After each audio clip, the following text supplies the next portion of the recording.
Hello, pastors and ministry friends. My name is Cliff Alger, and I'm the creative pastor at Life Church Huntsville.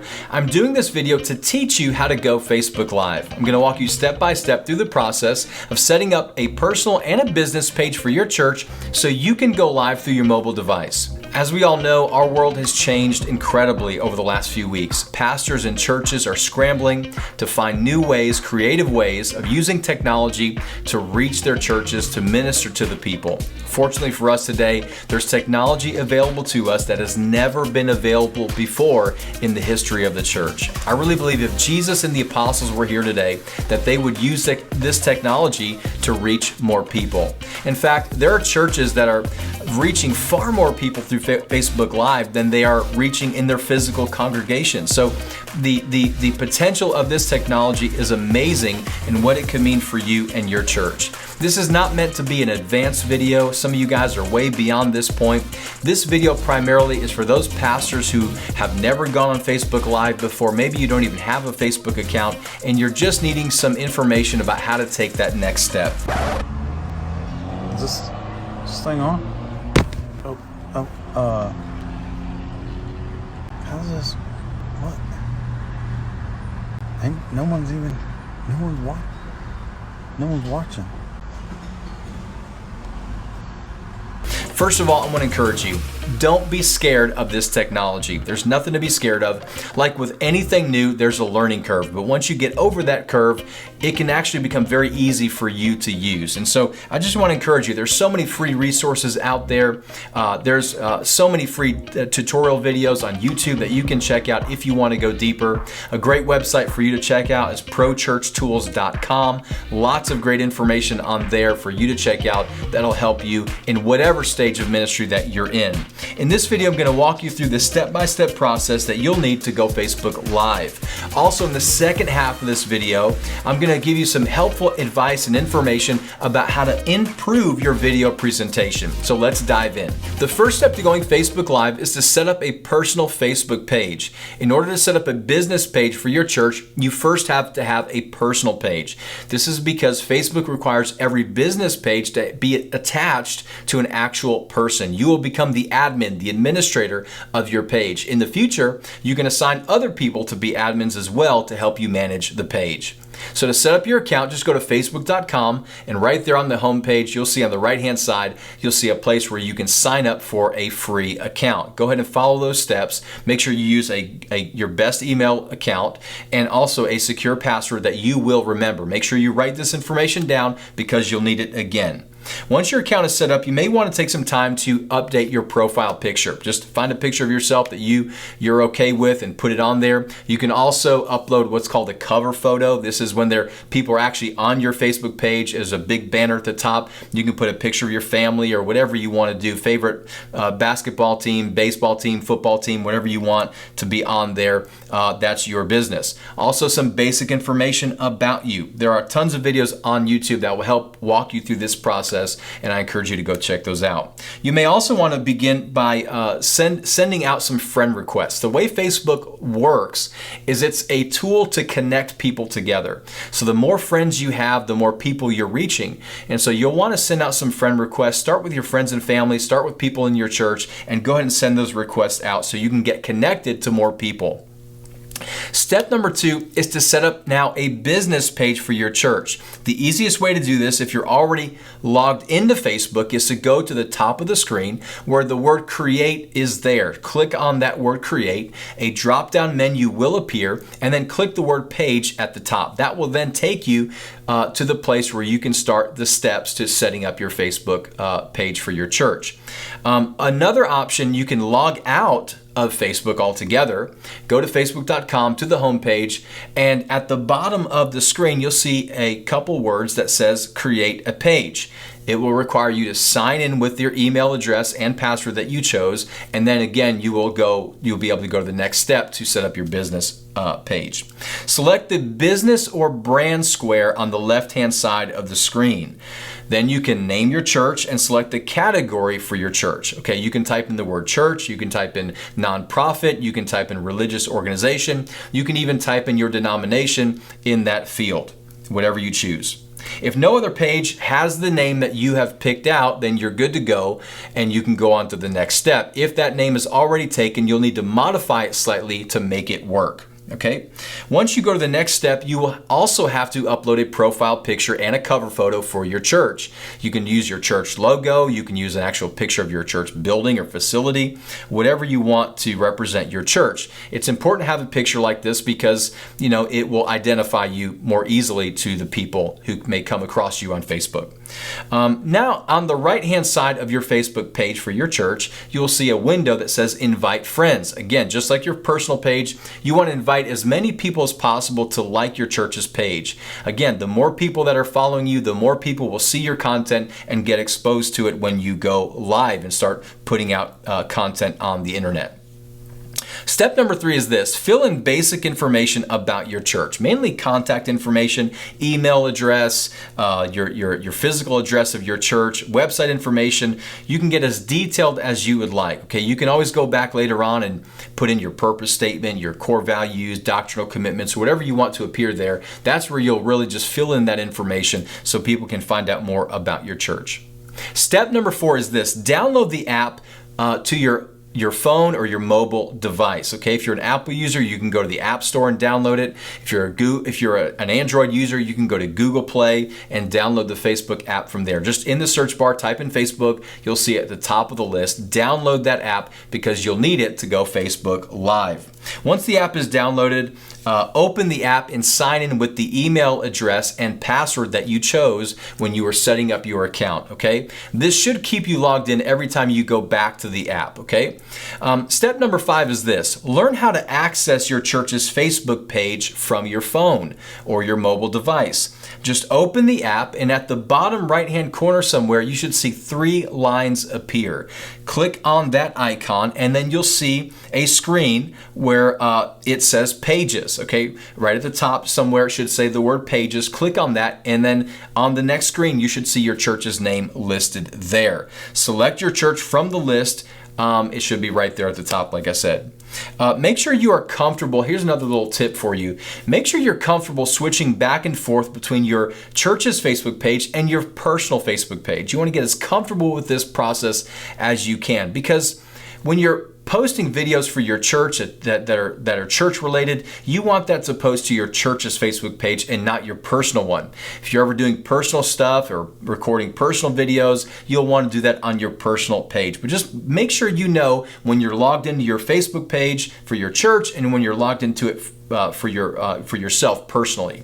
Step number 6 is this: know where the live button is. Now, from this screen, once you're on your church's Facebook page, you'll see a few things. At the top of the screen, you'll see where it says Create a Post. You can type in a text post if you want to post that. You can click the photo button, find a photo to post to your Facebook page. You can create a story. You can find out more information about what that is online. And on the right-hand side, you'll see the word Live. That's the button you'll need to go Facebook Live. Okay, so know where that button is located. Step number 7, name your video by adding a description. Now that you're inside Facebook Live, you have to name your video. Just give it a name. If it's your Sunday morning worship experience, just a way for people to clearly and easily identify what this video is about, what its purpose is. Okay. Step number 8 is this: make sure the rear-facing camera is selected. On most phones, most mobile devices, there's a front-facing camera and a rear-facing camera. The front-facing camera is for selfies and when you're shooting video by yourself, but the rear-facing camera is what you'll want to use for your Facebook Live videos. This is often the better quality camera on your mobile device. So you'll really want to make sure you use the rear-facing camera. Step number 9 is this: change the orientation of your phone or mobile device. You're going to want to shoot your Facebook Live videos in landscape. You're not going to want to shoot in this orientation. You're going to want to shoot this way. This is because if you have multiple people in the shot, if you have a few singers and a musician or two, and yourself will be in that picture, in that shot, you want to make sure you get as wide a shot as possible. Okay, this is not really helpful for that setting. You want to go landscape so that you can fit more in the shot. Step number 10 is this. Click the blue camera icon on the right-hand side of the screen to start your video. Okay, once you do that, you'll notice a few things. You'll notice the red live button will appear in the top left-hand corner, letting you know your video is live. You'll also see some numbers on the screen, on the top of the screen. This is the amount of viewers that are watching your video content. You may also see some heart emojis coming up or some likes coming up, letting you know that people are engaging with your content. You might even see some comments coming through. These are all good signs letting you know your Facebook video is live and people are watching it. Step number 11 is this. When you're finished, stop the broadcast. Give people a heads up. Hey guys, thanks for joining us. We're about to sign off here. Join us next time, whatever you want them to know, and stop the broadcast. When you do this, you'll see in the bottom right-hand corner of the screen a button that says share. This is very, very important. Once your video has finished the live broadcast, you'll want to share that video to your church's Facebook page so people can go back and watch it later. You may not have had a huge number of people watching the actual live broadcast, but you'll be amazed at how many people will come back later to watch the video on replay. So make sure you share the video. You can also delete the video if you wanted to, or save it to your camera roll for yourself personally, and you can have it saved in that location. So very, very important. Make sure you hit the share button so that it will post your video to your page. Guys, congratulations. If you followed these steps, you have officially gone Facebook Live for the very first time. See, it wasn't so hard after all. It's like anything, is the more you do it, the more comfortable you'll get, the better you'll get at it. Just keep at it and you'll keep improving. Now I want to take a few moments to give you some helpful advice about how to improve your Facebook Live video experience. You always want to think about your audience and what they're experiencing as they're watching your video. So tip number 1 is this: get a tripod. You can get one of these through Best Buy, Amazon, B&H. There's a number of places on the internet that you can order these. You can find them in a lot of stores. They're very inexpensive, $20, $30. Doesn't have to be fancy. Just something that you can stabilize your video footage with. You can extend it so where it can be nice and tall. You can keep it nice and short like this. Whatever works for you. Guys, there's nothing worse than shaky video. It makes it hard and very unpleasant for people to watch when somebody's holding the phone like this and trying to keep it steady. You're always going to get that movement. It's never going to be totally steady. So make sure you use a tripod. Tip number 2 is this: get a mount for your iPhone or mobile device. Again, you can find these off of Amazon or B&H website. These are great places to find things like this. They're not expensive, $12, $15, $20 for a mount that will hold your phone in place. It'll attach right to the top of your camera tripod right here with the attachment, and that way you can mount your phone or your mobile device to keep your shot steady. Tip number 3 is this: plug into power. Make sure you have an extension cord or something to where you can keep your phone plugged in while it is broadcasting. Okay, and there's nothing worse than getting through an entire broadcast and not realizing that your phone has gone dead in the middle of the broadcast, okay? You may have even a full battery when you begin, but if you're recording for 20, 30 minutes, you're gonna really drain your phone's battery power. So make sure you plug it into a power source. Step number 4 is this. This is a big pet peeve of mine, and this one is clean your lens. So important, guys. I'm always amazed at how many people post pictures or even video, and the lens on their phone or mobile device is hazy, it's smudgy. Just take a few extra seconds. You can take your shirt, you can take a microfiber cloth and just clean off the lens so you have a nice clear image. It goes a long way to making your video look a whole lot better. Step number 5 is this: get your camera as close to the action as possible. I saw a Facebook Live video just recently where the phone was all the way in the back of the church in the sound booth. That's way too far away. You want to get your phone as close to the action as you can. Remember, you're using your phone's microphone, and as microphones work, the closer you are to the action, the clearer everything's going to be. So make sure you get nice and close to the action. Step number 6 is this. this: center your shot, okay? If you have chairs set out, just take a quick look and make sure everybody's in the frame. Make sure everything is in a good equal distance away, that everything has a balance to it, okay? Make sure your shot looks good. Center your shot. Make sure there's not too much head space. Head space is the amount of room between the top of the head and the top of the frame.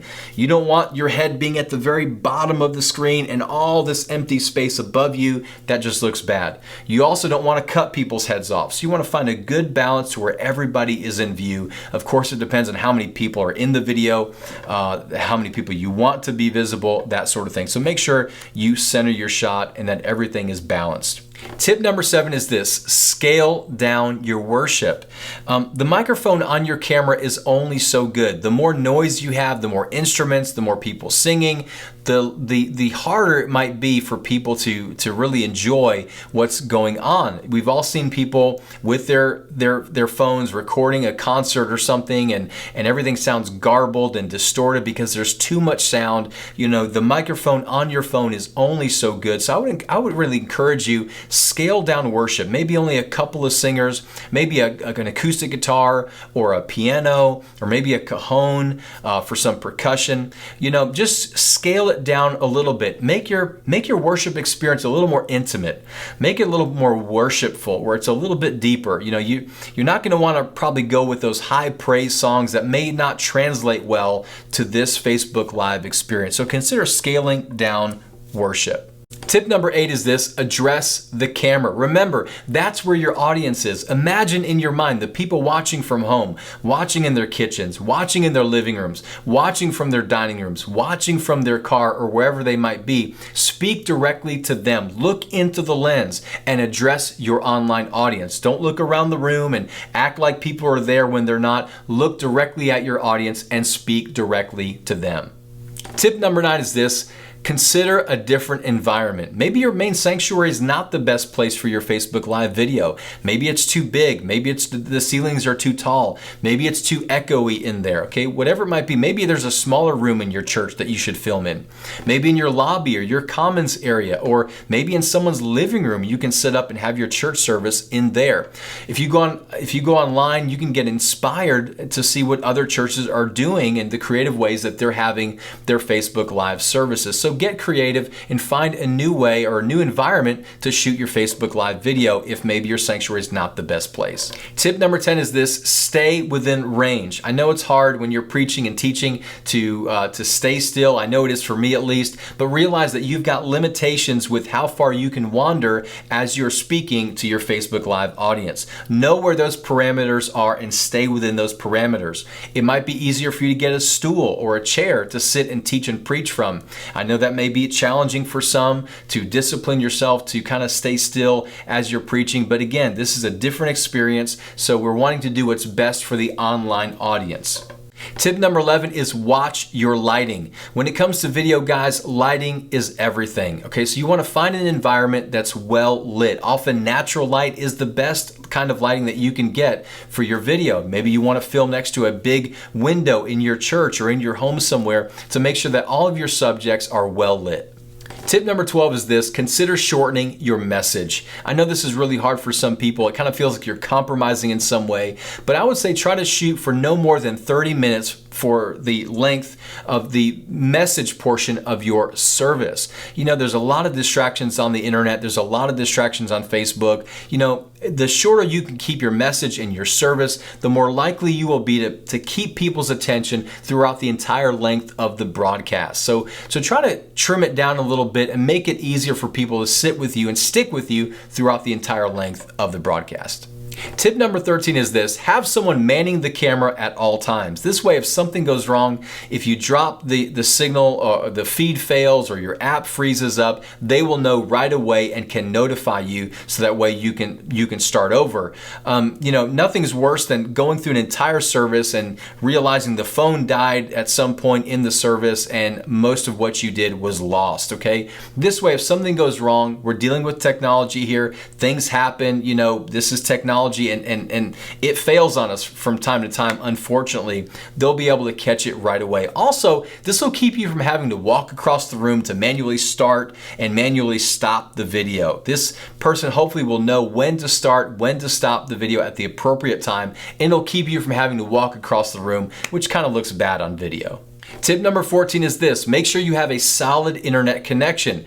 Go to the place in your building or in your home that has the strongest signal possible. This will go a long way to keeping your broadcast live and keep it from failing. Tip number 15, pray with your people as you close the broadcast. Take prayer requests. Tell people to comment below and send in their prayer requests. Let them know that you'll continue to be praying for them. But pray for them live. This is often the most powerful segment of the entire broadcast. Pray with them. If there are people that are away from Jesus, give them an opportunity to put their faith in Christ and lead them in the sinner's prayer to Jesus. This could be a very powerful and very effective moment in the service. So pray with your people on the live broadcast. Tip number 16 is this: give people next steps. Maybe they're wanting to connect with your church. Maybe they need resources to grow. Maybe they need a Bible. Maybe they want to know how to join the church. Maybe they want to know how to give a financial gift.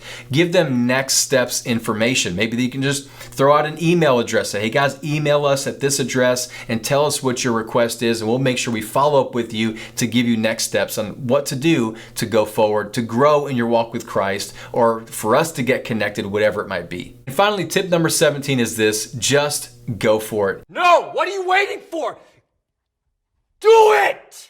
Guys, the beauty of this technology is that people are expecting it to be a little bit raw. They're not expecting it to be perfectly polished and flawless in every way. They're expecting it to be what it is, a Facebook Live video. So guys, give yourself a little bit of grace. You're gonna make mistakes. It's not gonna go perfect the first week or second week or maybe even the third week. But what matters is that you're doing it and that you're learning and that you're growing and you're improving every single week. Take constructive criticism from people about how you can improve the broadcast and improve the experience overall. What's most important is that Jesus is lifted up, God is worshiped, the gospel is preached, the message is going out. That's what's important, and that's what this technology is allowing us to do easier than ever before. So guys, thank you for watching this video. I hope something I shared was able to help you in this journey, in this process of you growing and expanding and getting creative to get your message out to your people. Guys, if I can help you in any way, I'm happy to do that. Send me an email at cliff@lifechurchhuntsville.com and I'll do everything I can to help. God bless.